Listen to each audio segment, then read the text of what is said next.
Apa kabarnya hari ini?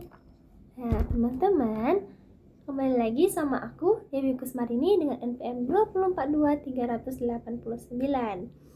Teman-teman pasti penasaran kan? Aku bakalan bahas tentang materi apa ya? Nah, aku bakalan membahas materi tematik pada pembelajaran ilmu pengetahuan alam pada tema 5, subtema 1, teman-teman, tentang sifat-sifat cahaya.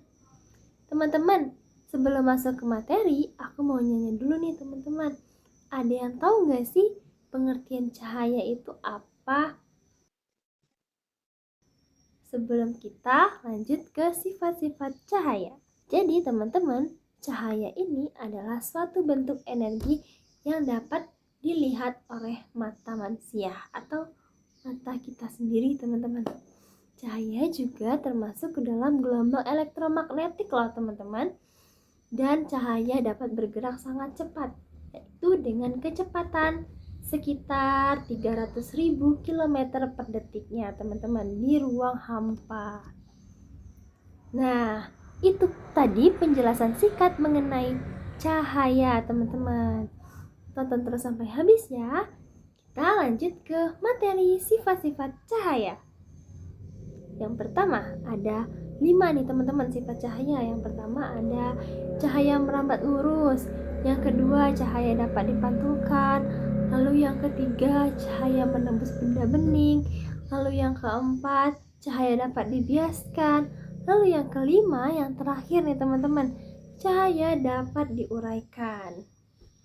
Nah, teman-teman pasti penasaran kan sama pembahasannya satu persatu. Bagaimana sih sifat-sifat cahaya itu? Kenapa ia dikatakan seperti itu?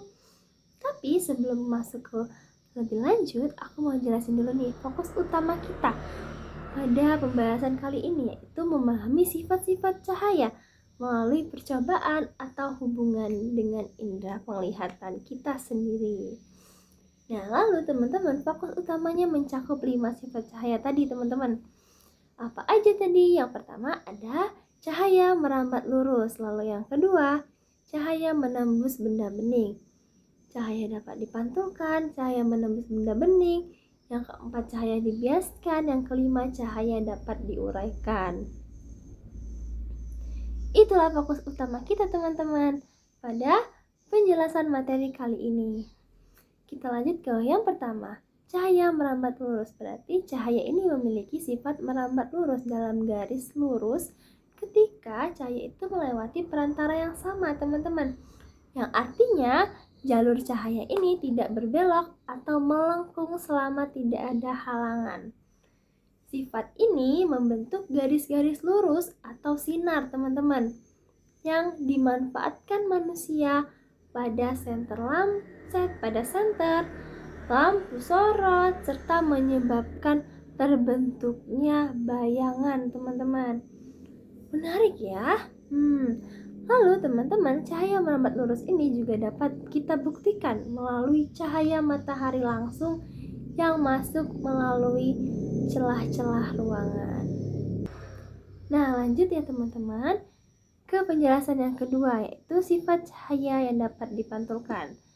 Berarti di sini cahayanya memiliki sifat yang dapat dipantulkan ketika apa teman-teman? Ketika mengenai permukaan tertentu seperti cermin. Lalu pemantulan teratur terjadi pada permukaan rata, teman-teman, atau cermin tadi ya. Lalu yang ketiga, cahaya menembus benda bening. Nah, teman-teman pasti penasaran kan bagaimana sih cahaya itu dapat menembus benda bening? Nah, di sini akan aku bahas, teman-teman.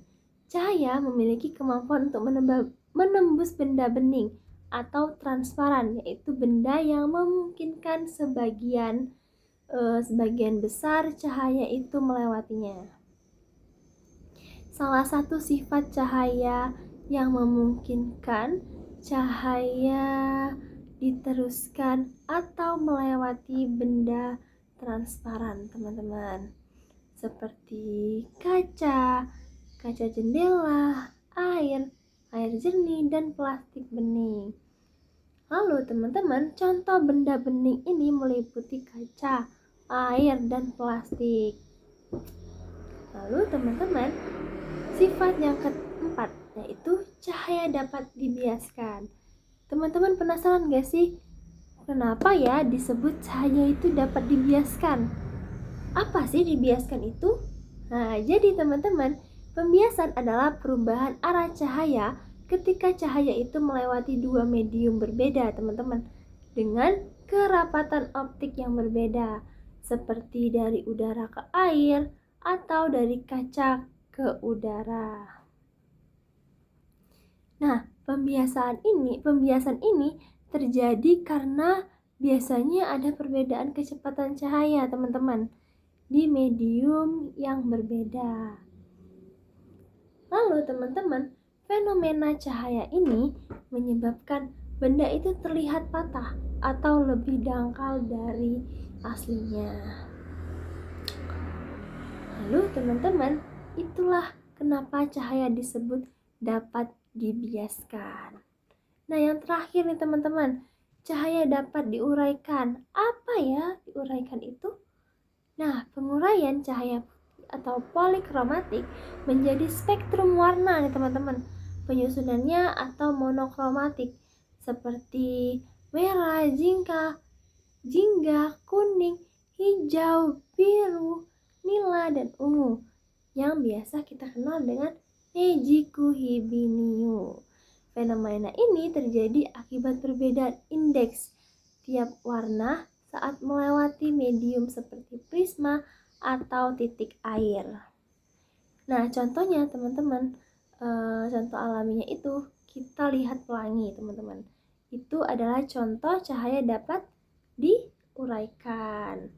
Nah, jadi segitu saja ya teman-teman penjelasan mengenai 5 sifat cahaya dan penjelasan singkat terkait cahaya itu apa tadi. Terima kasih yang sudah menonton. Saya akhiri. Wassalamualaikum warahmatullahi wabarakatuh. Sampai jumpa kembali. Dah teman-teman.